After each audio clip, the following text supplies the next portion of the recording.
Telugu cinema రంగంలో ఏ నాటికైనా classic అని చెప్పుకునే చిత్రం మాయాబజార్. ఈ సినిమా విడుదలై నేటికి 68 సంవత్సరాలు. ఇక ఈ మాయాబజార్ చిత్రాన్ని ఈ నెల 28న ఎన్టీ రామారావు 102వ జయంతి కానుకగా మరోసారి రిలీజ్ చేస్తున్నారు నిర్మాత బలుసు రామారావు.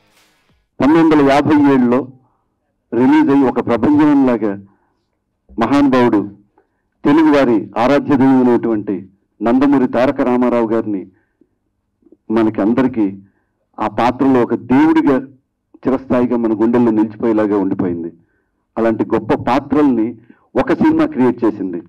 ప్రతి ఒక్కరూ సినిమా రంగానికి సంబంధించిన ప్రతి ఒక్కరూ ఈ సినిమా నుంచి మేము నేర్చుకున్నాం, ఈ సినిమా నుంచి మేము స్ఫూర్తి పొందాం, ఈ సినిమా మాకు ఒక ఎన్సైక్లోపీడియా ఉపయోగపడింది అని అందరూ చెప్పుకునే స్థాయిలో ఉండింది.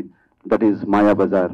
మా జనరేషన్ ఎంత గొప్ప కథల్ని, ఎంత గొప్ప దర్శక ప్రతిభని, ఎంత గొప్ప నటల్ని మిస్ అయ్యాము అనేది ఈ సినిమా చూశాక అర్థమైందని ఒక సాఫ్ట్వేర్ ఎంప్లాయీ ఆ సినిమా అప్పుడు కలర్ సినిమా రిలీజ్ అయినప్పుడు అభిప్రాయించారు. అలాగే ఎంతోమంది చిన్నపిల్లలు కేరింతలు కొట్టారు. నాకు తెలిసి అప్పట్లోనే 10 కోట్ల కలెక్షన్ వచ్చింది ఈ సినిమాకి కలరింగ్. తర్వాత మళ్ళీ 15 సంవత్సరాల తర్వాత మా రామారావుకి మా కొలీగ్ కోడాష్ గారి దగ్గర తను అదే ఆంజనేయ స్వామికి గుండె చీలిస్తే శ్రీరాముడు సీత ఉన్నట్టు మా రామారావు చీలిస్తే నందమూరి తారక రామారావు గారి ప్రతిమ కనపడుతూ ఉంటుంది, చిహ్నం కనపడుతుండే. అంత అభిమాని, అంత వీరభక్తుడు. మాయాబజార్ సినిమా సమాజంలో విస్తృతమైనటువంటి ప్రభావం ఉన్నటువంటి సినిమా. చిన్నపిల్లల దగ్గర నుంచి పెద్దవాళ్ళ వరకు కుటుంబ సమేతంగా ఆనందించేటటువంటిది,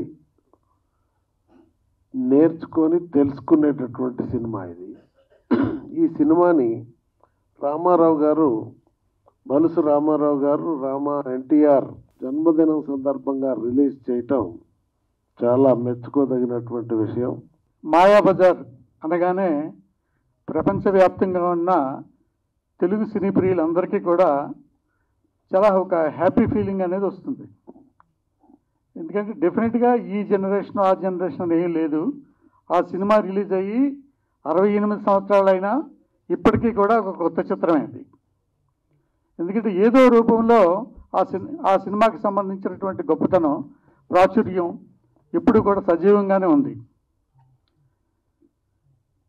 మనకి ఇవాళ ఇప్పుడు జనరేషన్లో, అంటే ఈ డిజిటల్ జనరేషన్ అనుకుంటున్నాం, ఇప్పుడు ప్రేక్షకులకి ఇంటర్నేషనల్ స్థాయిలో తెలుగు సినిమాని తీసుకెళ్లిన సినిమాలు బాహుబలి, త్రిబుల్ ఆర్. ఈ సినిమాలు మనందరం కూడా చాలా గర్వంగా గౌరవంగా చెప్పుకుంటాం. వీటన్నిటికంటే ముందే, అంటే 68 సంవత్సరాల క్రితం రిలీజ్ అయిన ఈ మాయాబజార్ సినిమా ప్రపంచవ్యాప్తంగా ఎన్నో అవార్డులు పొందింది, ఎంతో గొప్పతనాన్ని. అదేవిధంగా వరల్డ్ వైడ్గా ఉన్న ప్రపంచ అన్ని భాషల చిత్రాల్లో గొప్ప 100 చిత్రాలను కౌంట్ చేస్తే అందులో స్థానం దక్కించుకున్నటువంటి Indian film only Mayabazar. For more videos like this, subscribe Big TV channel.